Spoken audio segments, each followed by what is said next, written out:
Well, greetings, my friends. Welcome, welcome, welcome to the Real Talk Show with Dr. India White. I'm so excited to have you guys here with me on the platform tonight.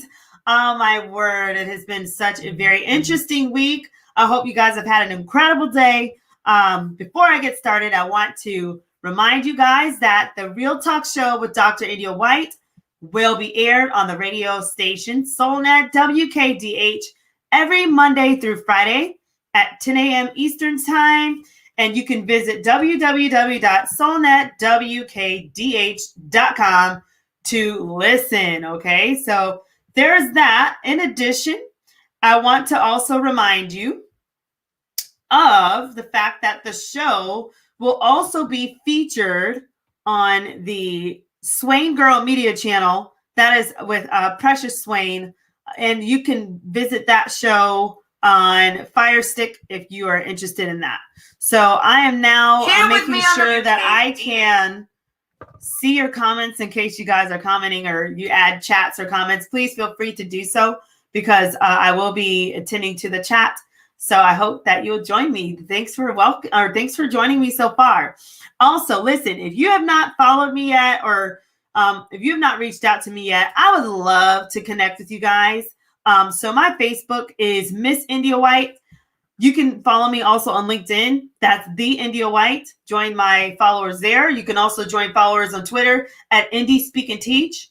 There's also iWhite, BIL, for my other Twitter page. There's Instagram is Indie238. And then, of course, there's YouTube, which is India White 123. Okay, so let's get this party started. Hello, Alexander. It's nice to see you on chat. I am now going to also let you guys know about some super exciting news. So I need a drum roll. Blah, blah, blah, blah. So exciting news. My website is getting a new look this weekend. I'm super excited. Woo!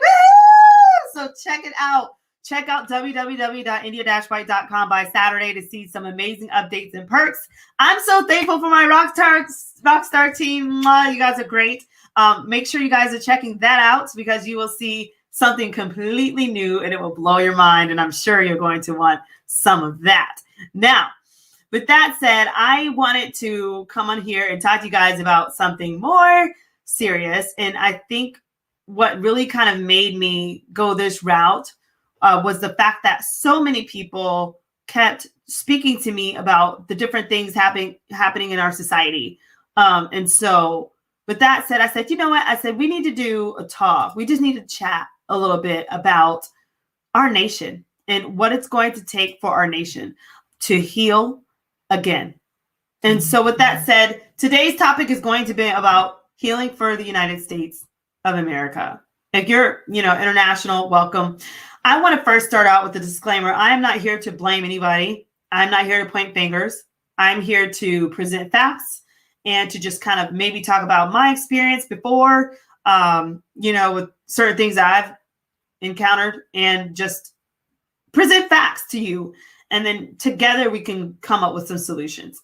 Again, I'm not pointing fingers. I don't want to make anyone feel guilty or shamed.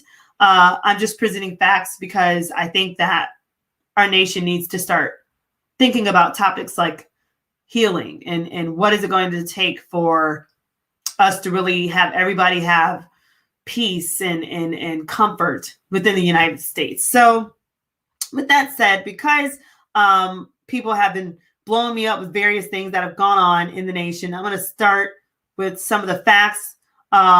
We know that there is definitely an issue. I don't know if there's an issue of race and different things going on, injustices. And I know that you probably heard about the trials that have gone on and the news. I know today there was a funeral of this guy here, G.R.I.T, who was unfortunately shot by police. That was on April 12th. And then shoot over to Chicago. A 13-year-old boy in 7th grade was shot dead by the cops. His name was Adam Toledo. So we definitely have a hot topic here of different things going on in our nation, which is unfortunate, but definitely needs to be discussed because there's only so long that you can really shove the elephant under the carpet until you finally have to start talking about these things. And so I think that now is a good time for us to start elaborating on this. Some people do believe this is racially charged in that, as a result, some people are afraid for specific races. I mean, in particular, African-American races, Asians. There's just a lot going on right now. And I'm just going to present to you guys facts. I mean, I know for me personally and, my own life, yes, I've encountered racism, but I can say that it did not get the best of me. And I think that the reason why I was able to bounce back is because I had so many people that were of other races that stepped into my life and helped me at times of crises. I had the best mentor in the world, and she was not African-American, and she was like a mom to me. And if it wasn't for someone like her, I just don't know where I would be today. And so I say that because you're going to have bad apples in every bunch, right? However, not everybody is bad. So it's one of those things where we have to make sure that we're not generalizing and categorizing every one of a particular race to be, someone that's endangering another race or whatever. We have to be very careful that we take these things case by case, and that we're not putting all the blame on, one specific race or, a specific entity, but that we look at things specifically, and we look at things in fairness, and that we also push for issues like equity, and we push for issues like inclusion and representation across our nation so that we can start seeing healing and we can start seeing change. And we'll talk a little bit more about that. I know for me personally, I'm so grateful for my 5th grade teacher, who I want to say that was one of the first times I had made straight A's.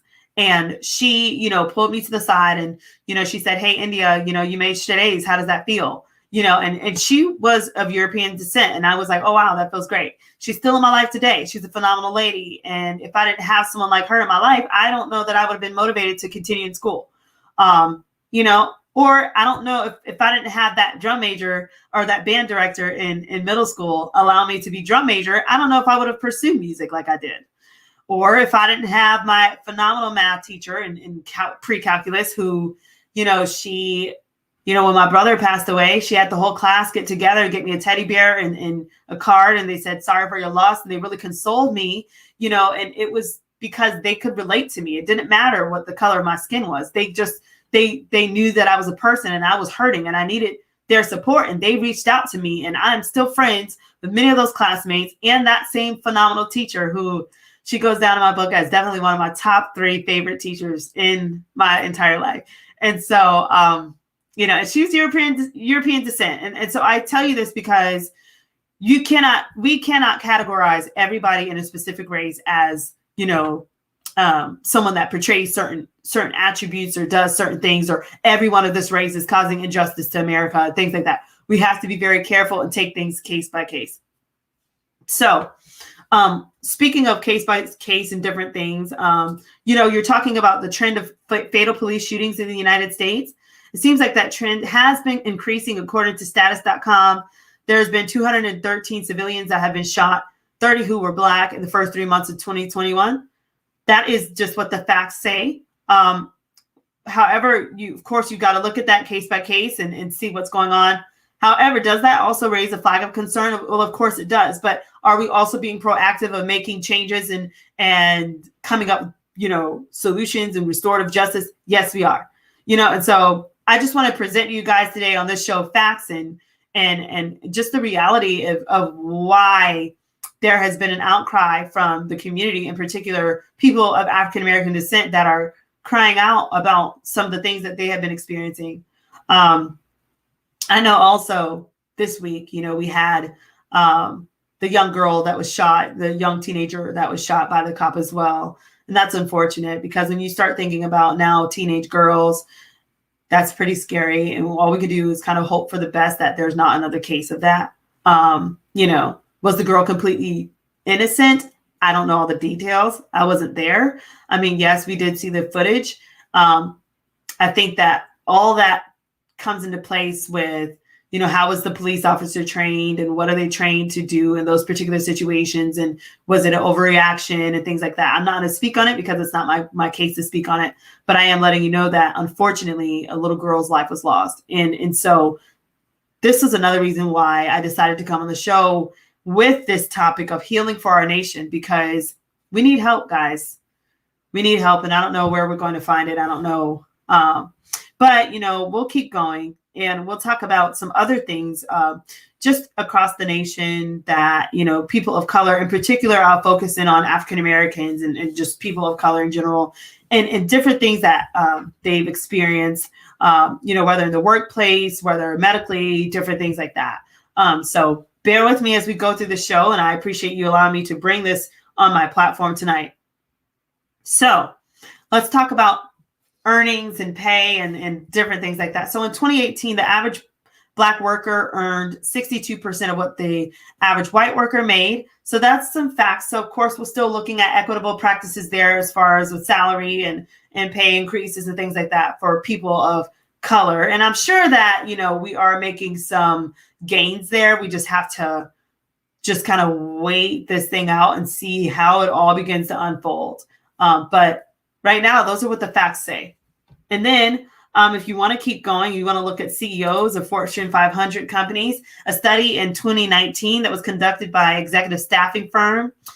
They looked at the CEOs of Fortune 500 companies and S&P 500 companies, and they found that only 8.7% of the 675 companies in the study had CEOs of color. So again, only 8.7% of leaders in CEO companies were CEOs of color. So these are some pretty interesting facts. Feel free to comment below to let me know how you're feeling about this. I was pretty shocked when I saw this myself, but I'm just presenting to you guys the facts and just kind of the whole picture of our nation and what's been going on. However, I can say that I think the United States is doing its best to make progress. And I think those numbers will increase over time, and it's just going to take time. And of course, you can't generalize. You got to take it case by case, right? And so that's why there's different talks about, equity, diversity, and inclusion across the nation, because this is a very important topic. Now, another medically, they talk about how in 2016, 12.6 or 12.3% of Black and African American adults who had doctor's office or clinic visits over the past year had a difficulty getting needed care, tests, or treatment, compared to only 6.8% of whites. Now, there's a lot of factors that could go into that. It could be insurance. It could be other things. Not sure. I wasn't there. I'm just presenting to you guys facts as to areas of focus for our nation and why we need healing in our nation, so that everyone can feel free, everyone can feel safe, and everyone can feel like they've got a fair chance. So here's some facts about some stats there regarding medical treatment of African Americans compared to their colleagues. Further, I think that the different effects of the nation, whether it's, racisms or discriminations or oppressions, whatever people of color are facing, is affecting mental health as well. So I did look up some research, and I found that 16% or 4.8 million Black and African American people, they reported having a mental illness, and 22.4% of those people, or 1.1 million people, had a serious mental illness. And that is an area of focus as well, because sometimes mental illness is also shoved under the rug and people are not looking into those cases of why there's a mental illness within, that community. And so, but it makes me think as to why this number is, 4.8% or 16% of people, 4.8 million people, why there is such a need, in this community regarding mental illness. What is triggering mental illness? So these are some things that, we as a community have to, look into. Hola to you as well. Okay, so we're talking on the show about healing our nation because United States needs help. And so we just talked about the mental illness. We talked about African Americans and people of color trying to get help for medical, treatment. However, there's some good news. There have been companies that have been including races of all color and putting people of color in leadership, and they have been finding that it has been giving them great results. So we'll talk about that now. So for example, you've got inclusive companies. They are 1.7% more innovative, and they are starting to get more profits as well. So When companies are inclusive of all races and ethnicities, they are doing much better than those that have just chosen to not be as inclusive. For example, builtin.com talks about how 43% of companies with diverse boards notice higher profits. Again, 43% of companies with diverse boards are noticing higher profits. So that's a pretty big number to look into and to consider. Not only this, so much is happening. Our nation is definitely taking a toll, or taking a, not a toll, but like a trajectory towards electronics, and the youth have kind of led the charge in a lot of things. So for example, the Reality Now Speaks builtin.com also mentioned that 75% of millennials make up the workforce. That's a lot. And 44.2% of those millennials, they identify as non-Caucasian. So, we've got some diversity taking place there, some inclusion, representation is at the table. So these are some things that we can kind of chew on to see that times are changing, people are changing. People are beginning to, just look blended, look amazing, look different. And so we have to definitely begin to adjust for the new market that's out there. So with that said, this is just a little bit of information that I had regarding races and just what our nation needs as far as with healing. I can say that the things that have helped me personally as an African-American person has been the opportunities that have been provided to me by everyone, including people of color, people of European descent, people of Hispanic descent, whatever, like people that really just look beyond any biases and stereotypes, anything they might have heard, and just gave me a chance. My hat goes off to every single one of those people, because if it wasn't for people like them in the community and in the nation, across the nation, I don't know, I probably would have been a statistic, as I've said so many times, and it starts with one opportunity at a time. It starts with compassion. It starts with empathy. It starts with forgiveness. And I can tell you that, my experience as a youth, I could have grown up very bitter and very hateful towards, people that were not of my race. And I say that because, like, when I was in school, I remember being in grade school, and I had a teacher in elementary school. I'm telling you the truth, y'all. This teacher was teaching history, and I never liked history after this class. And I'm going to tell you why. So she was teaching a history lesson, and she talked about slavery and slaves. I think I was in like 4th grade. And all of a sudden she stopped the class to have a discussion about this. And she says, how many of your ancestors owned slaves? Raise your hand. My entire class raised their hands. And I was sitting there embarrassed. I felt like I wanted to just vanish into the wall. I didn't understand why I was in that conversation and why she had pitched that question. Of course, I couldn't relate. And the saddest part is then she kind of looked over at me with a grin on her face, like, and just to know that we had educators like that in the room, that's a problem. And it's sad because the fact that I can still remember that, it was pretty haunting. And I can't imagine what some of our learners are going through, day by day. They might not go through that experience, but maybe they're going through something else. Maybe they're being told that they can't do a certain type of, math or English or whatever because the color of their skin. Maybe they're being judged by certain biases that leaders have.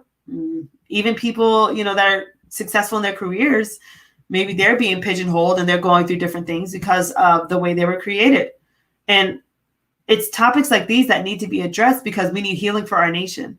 And so the best way we can do it is we have to start speaking to these issues in a way where we can all come together as adults, not pointing fingers, but just looking at the facts and finding out how can we move forward as a team. I'm so grateful for my friends over the years that have had these uncomfortable conversations with me, whether it was about hair texture, or culture or just the way you do things. And it's been great because we've been able to kind of pull down the layers together. And I think that's what it takes is if you might find that you have some biases or some areas of uncomfort and you're like, I'm just not sure, India, as to how to go about it. I'd recommend you just sit down with someone that you can trust, that is not of your race, and have some conversations, ask some questions in a fair space, in a vulnerable, fair, private space where you can get some of those questions answered, so that you don't feel like you're walking around on eggshells because you can't say something about a certain race, or, like you don't know all the facts. And so you're feeling stuck, you're feeling frozen.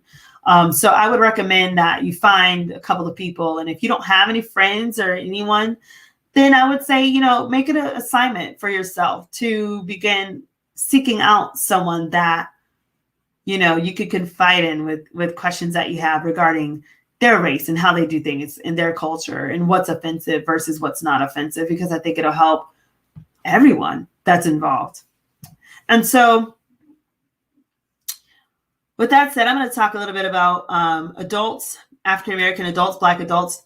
They say, and Pew Research says here that a majority of all adults, 56%, says that being Black hurts people's ability to get ahead at least a little. And 51% say the same about being Hispanic. So what happens is you come to the table, you have all this expertise, you have all these credentials, you have everything. But then, of course, you're faced with that melanin. You're faced with the color of your skin. You're faced with your complexion and your culture or your language or your accent. And I'm sure it's not just, African Americans and Hispanics. It's probably all people of color. Or if you flipped it, it could be a person of European descent that's in a predominantly African American community. It doesn't matter. It's just these are the facts that are being told to us, and this is what we're discussing that needs to have healing in our nation, because we need to start taking people face value for who they are and not just judge them on what they look like. I remembered I wanted to join student government in high school, in one of my high schools. And I remembered I went to them. I was a senior. And I said, hey, I want to join your student government. And the guy looked at me and he said, no, you're not able to join us. And I'm like, why? He's like, you know why? And he just left it at that. I was not able to join that student government. And that's pretty tough. I had another student peer, and I don't know, all this stuff is coming out now.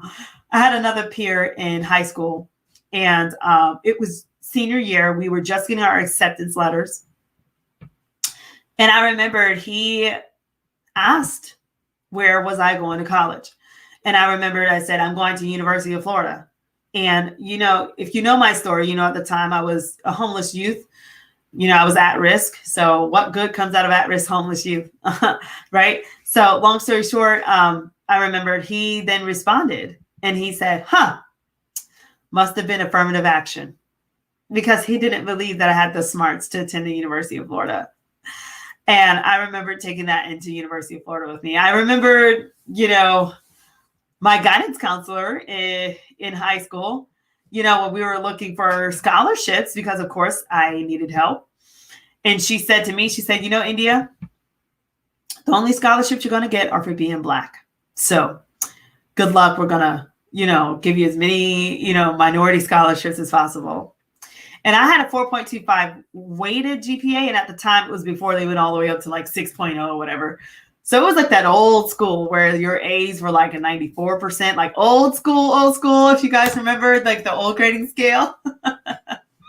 And so long story short, I was taken aback by that comment that she made. And so I intentionally made sure that I got scholarships that were not pertaining to the color of my skin, but that were pertaining to my academia. And I did have a 3.75 unweighted GPA.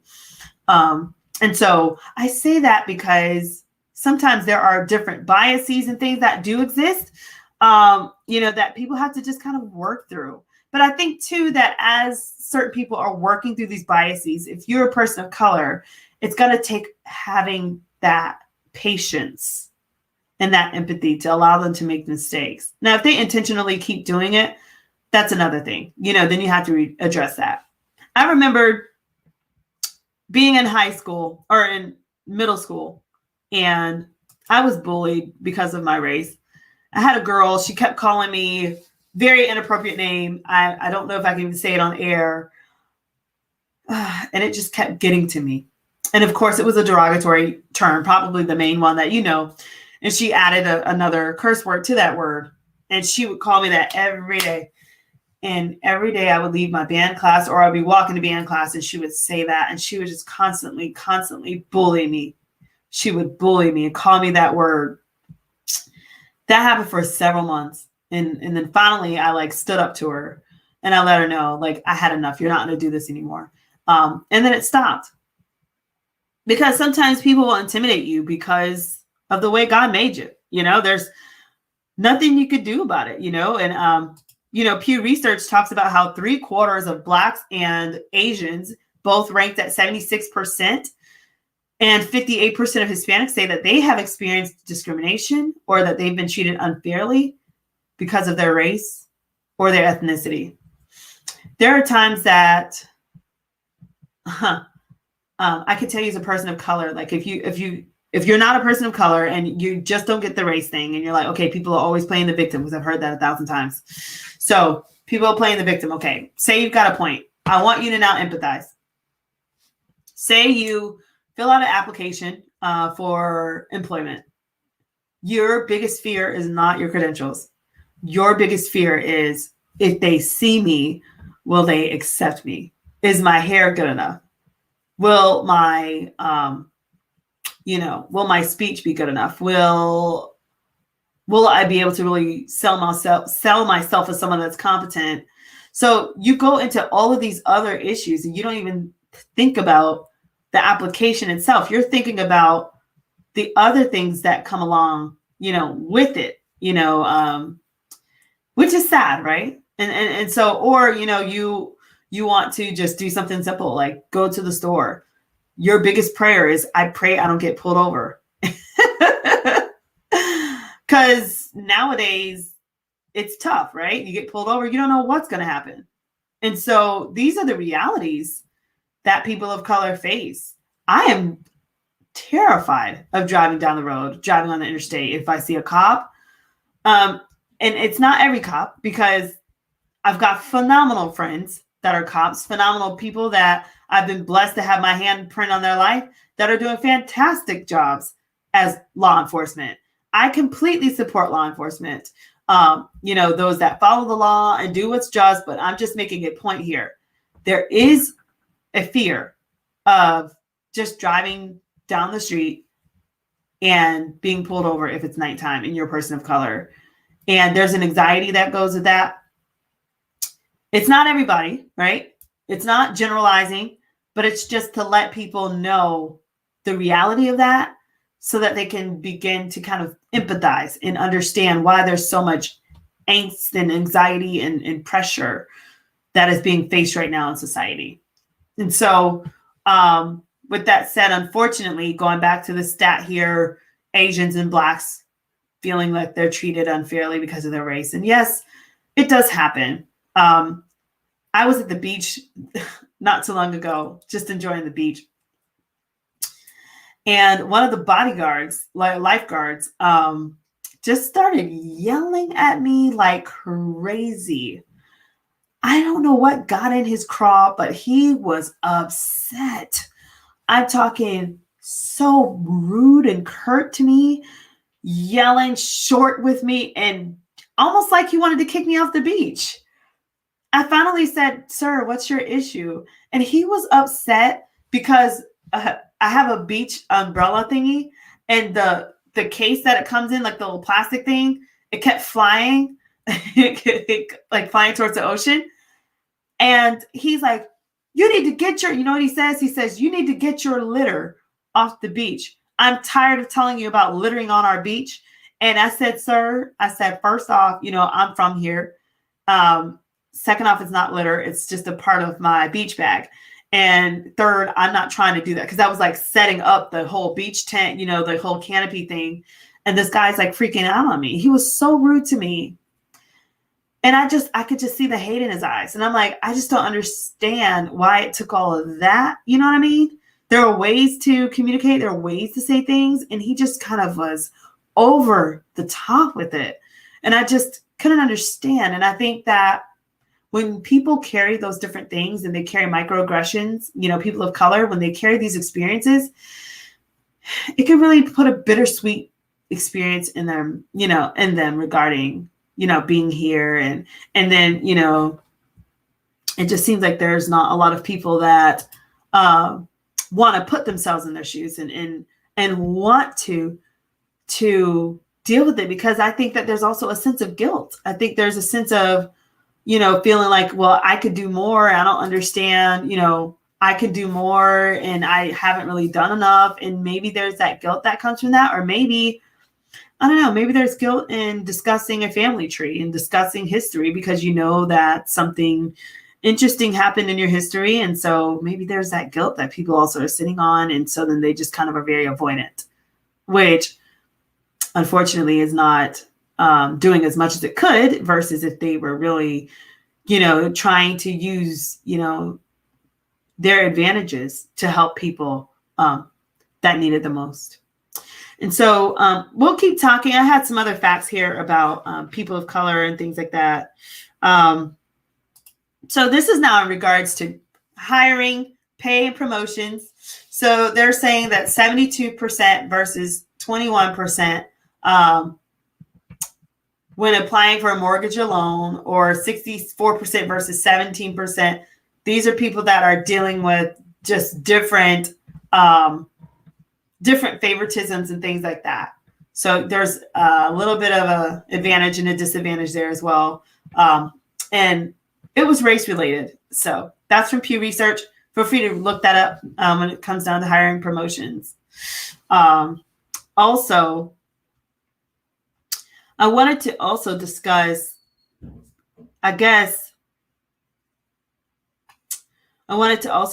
different ways that we as a nation could come together and heal from racisms and discriminations and things like that.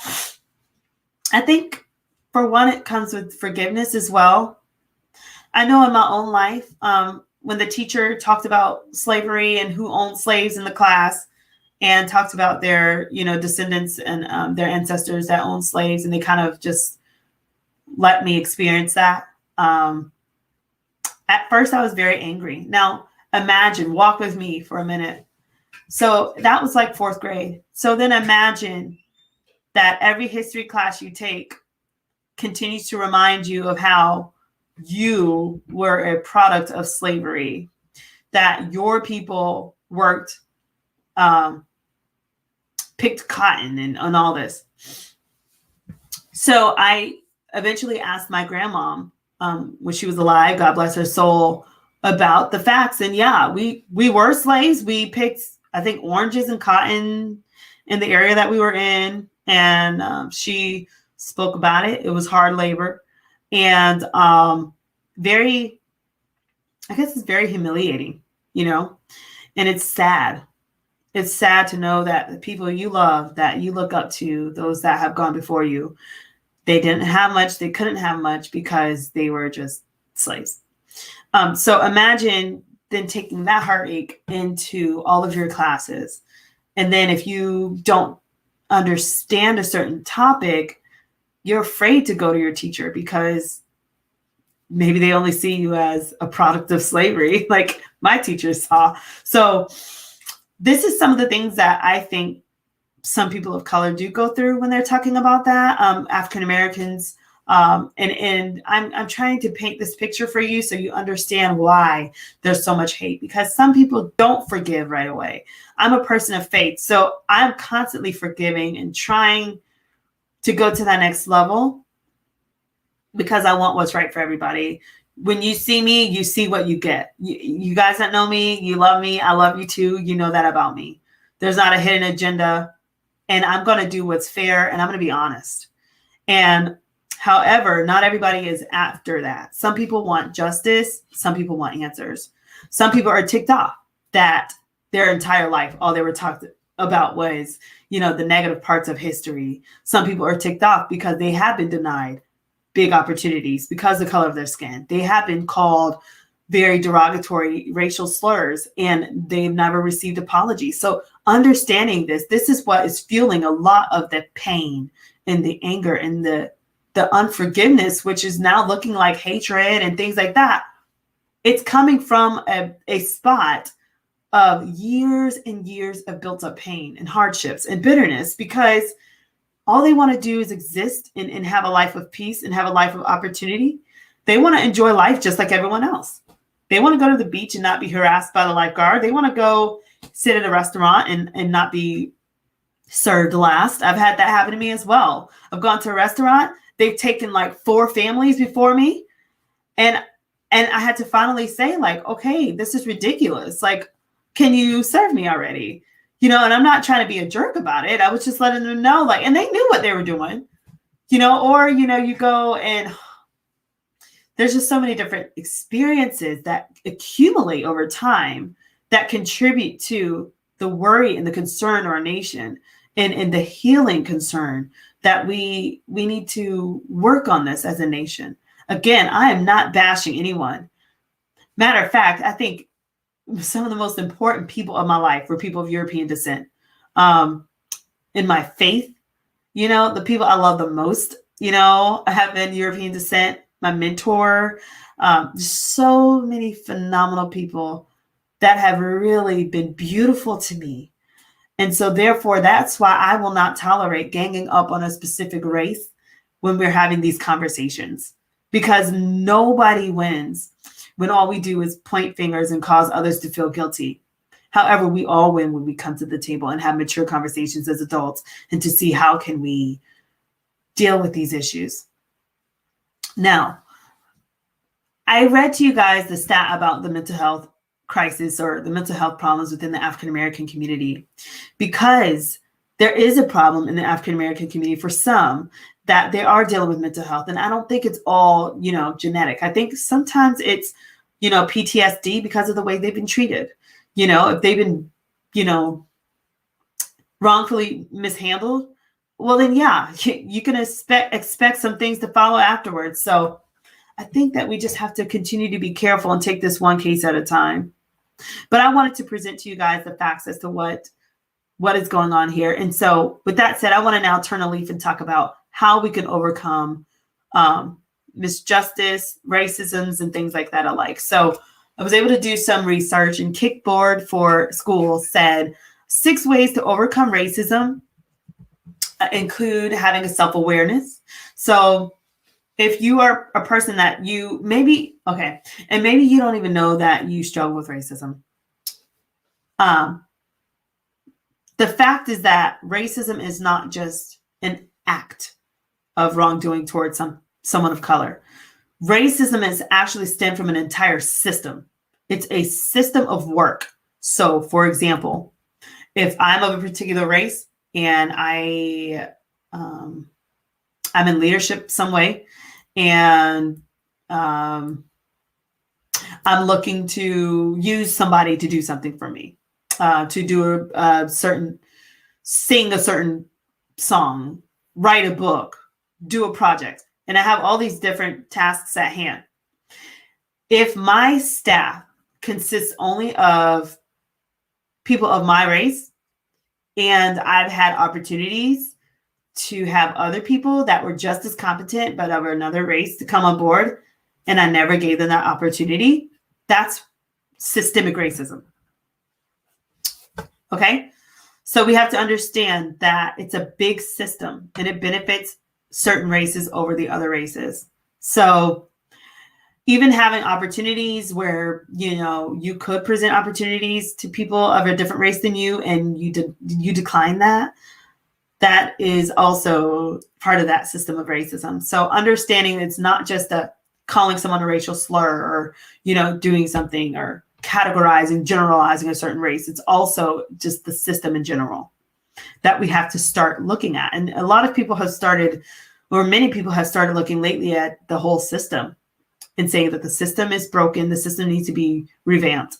And how do you revamp a system? Well, you have to start by looking at equity and start looking at practices that are very all-inclusive and diverse and, innovative and edgy, because that's what's going to really bring about the change and the peace that we're going to need.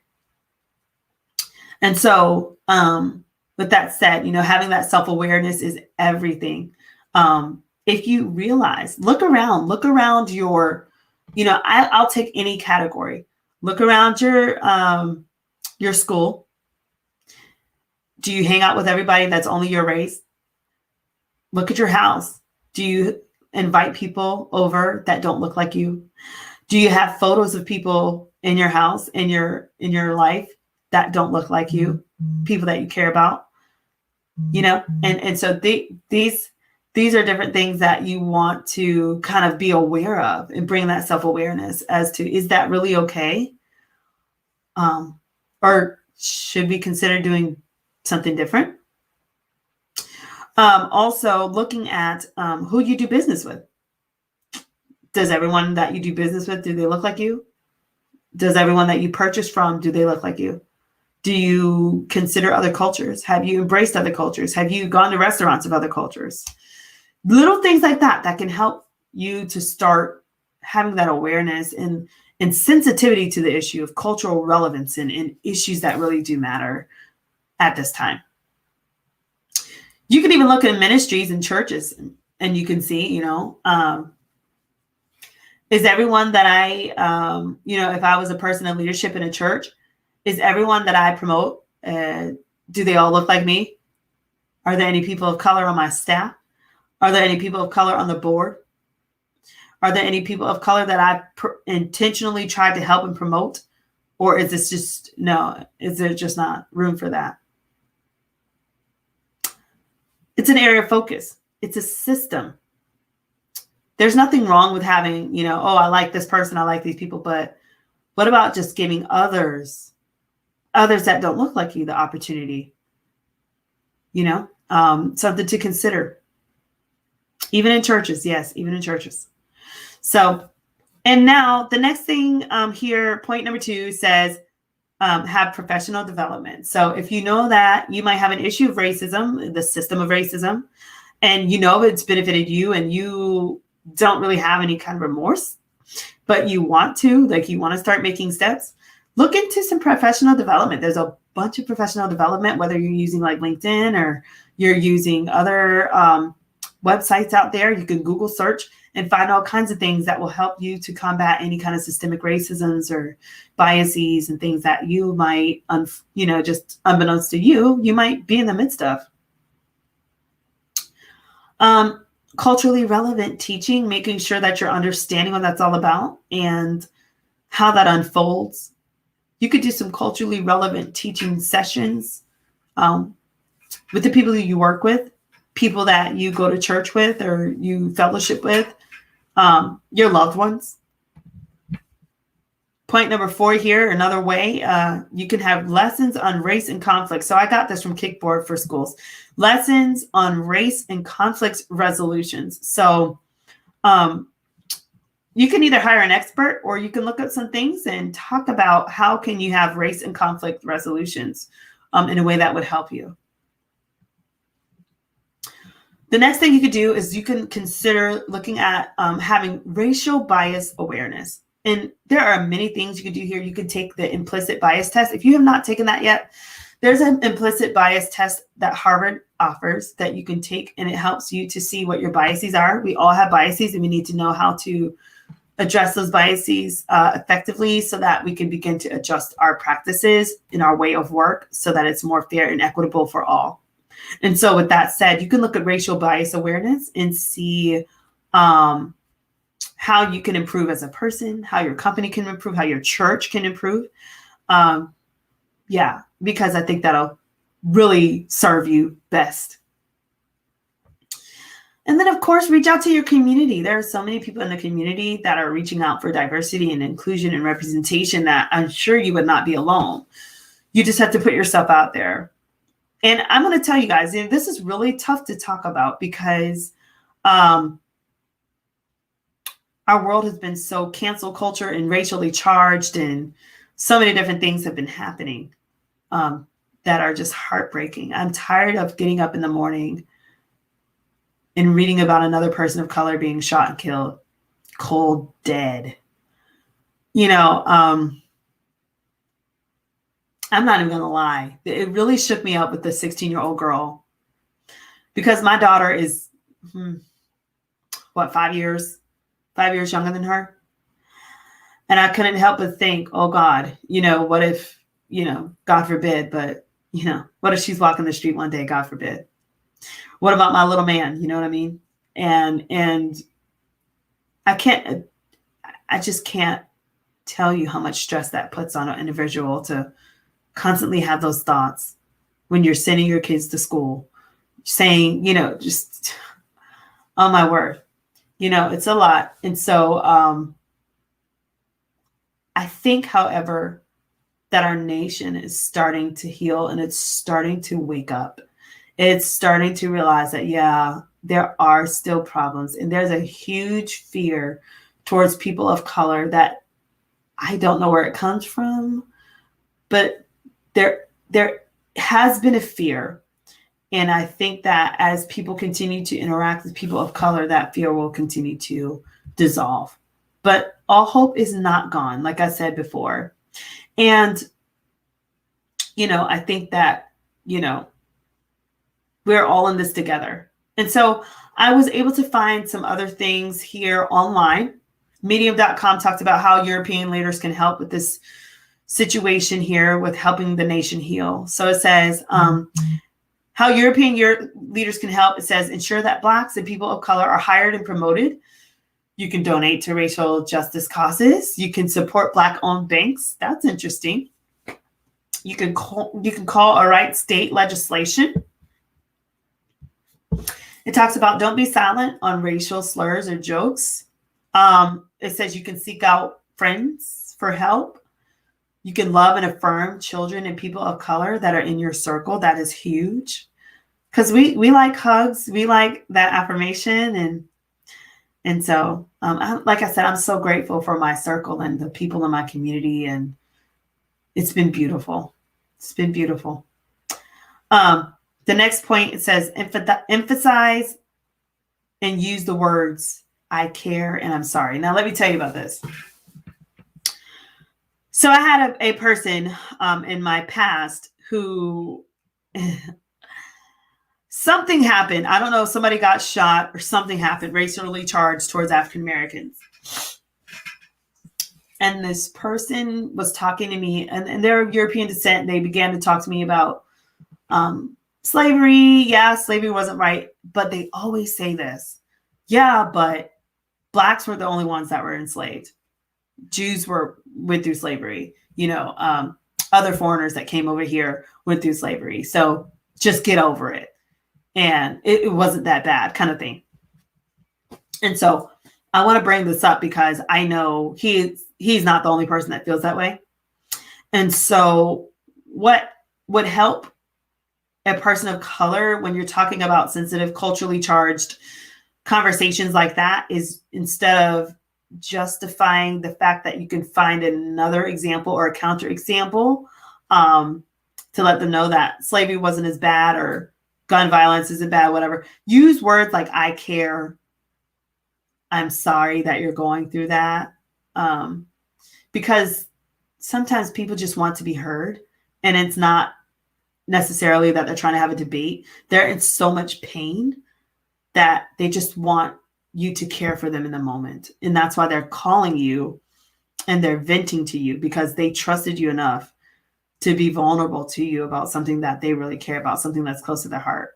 So I want to just kind of leave that with you to let you know you're not an enemy, but it's just how we talk about these things. And my hat goes off to all people of European descent, because 67% of whites have never experienced discrimination because of race. And because of that, it's kind of hard sometimes to relate to something that you never really experienced. So the fact that many people of European descent are trying, thank you. You know what I mean? Together we win. We'll stick together and we'll see great things come out of this. you know? And so I know this is a very heavy topic, but I know it was a topic that needed to be discussed because people kept coming to me and talking to me about this. And so, with that said, I want us to all just begin working on getting ourselves back and taking our power back. And so I was able to look at some things that we can say when we're trying to take our power back and we're trying to build ourselves again. So with that said, let's take our power back together. So first things we want to do, say no when you need to say no. Stop playing the I'll save you game. Save yourself from toxic people. Let go of blame. Trust yourself. Have the courage to walk alone and reclaim your power. I found all of this from purposefairy.com.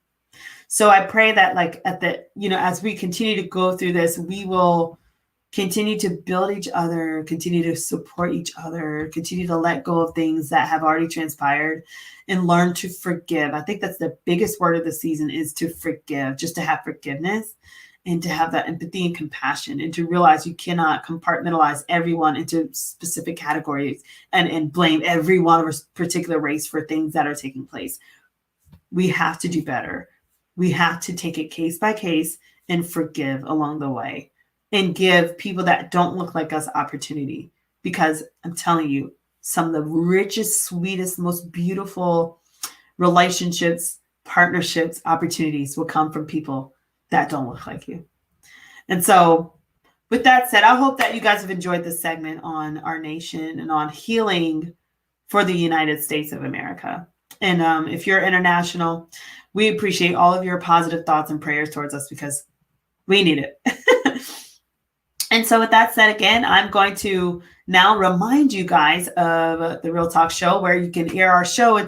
You'll see the Real Talk Show with Dr. India White will be aired on the radio station SoulNet WKDH every Monday through Friday from 10 a.m. Eastern to 11 a.m. Eastern Standard Time. So visit www.soulnetwkdh.com to tune in. Okay. Also, if you want to be featured on my show, make sure you send me your email, a bio at india.white.123@gmail.com, and then I'll be able to get you slotted in.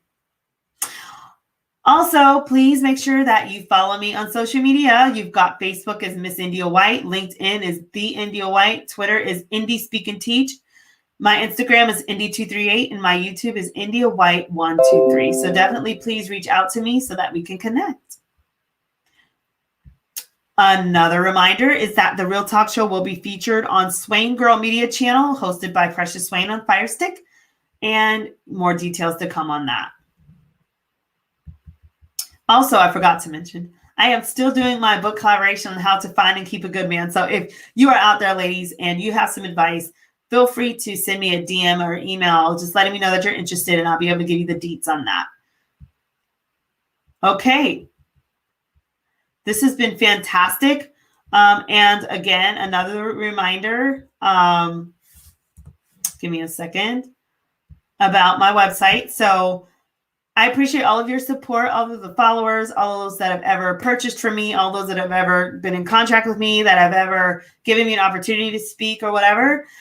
Thank you so much. And I would love your help in advertising this. So my website is getting a new look this weekend, so check out www.india-white.com by this Saturday to see the amazing updates and perks.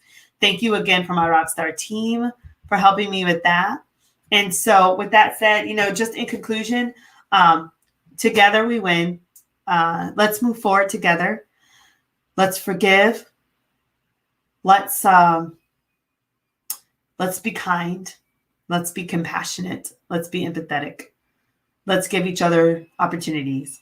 And if we can help and we have a place of opportunity, we have advantages, and we can really support and advocate for others, let's do what's right. Let's treat others the way we really want to be treated and not just say it. Let's be about it. Let's be proactive at making great conscious decisions that will benefit everyone as a human race. And let's remember that everybody, just at the end of the day, they want to live, they want to be loved, they want peace. And so I wish the same to you guys. I wish that you have peace and love and all this. And thanks so much for letting me cover this conversation. And I hope that I was able to answer through the statistics shown here, the facts that were shown here, that I was able to kind of answer any questions that you would have, and just kind of shed light on the concerns that were brought to me by the community. So with that said, guys, I'm so excited and I'm looking forward to the show next week. And I will see you guys later. Have a wonderful night. And again, thank you so much for tuning in to the Real Talk Show with Dr. India White. Until next time, have a phenomenal night. Bye.